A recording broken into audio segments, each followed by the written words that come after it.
Mak tak izinkan. Sama sekali Mak tak izinkan.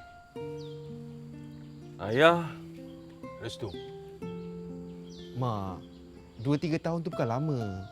Hari-hari Fahim boleh jumpa Mak. Jumpa apanya Fahim kalau jauhnya beribu batu? Mak, sekarang ni kan ada Facebook, Skype, video chat.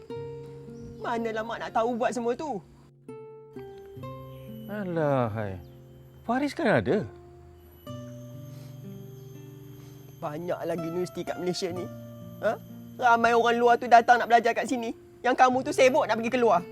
Fahim nak menimba pengalaman merantau. Lagipun, Fahim dah dapat beasiswa. Dan semua duit yang Fahim kumpul selama ni, Fahim boleh buat duit belanja. Mak dengan ayah cuma tumpukan pada Faris je. Duit simpanan ayah cukup untuk menampung kamu berdua belajar. Tak apa ayah. Kalau Fahim betul-betul perlukan, Fahim minta dengan ayah. Fahim janji. Makcik, Uzbekistan tu kan bumi bertuah. Kat situ dah lahirnya tokoh agama Imam Bukhari.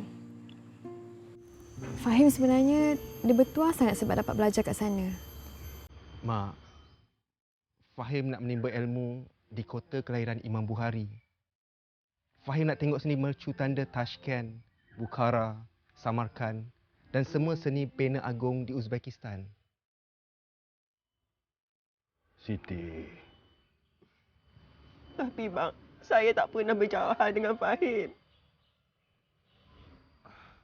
Citra kan ada. Citra boleh selalu tengok-tengokkan makcik. Tapi kalau Mak tak izinkan, Fahim ikut cakap Mak.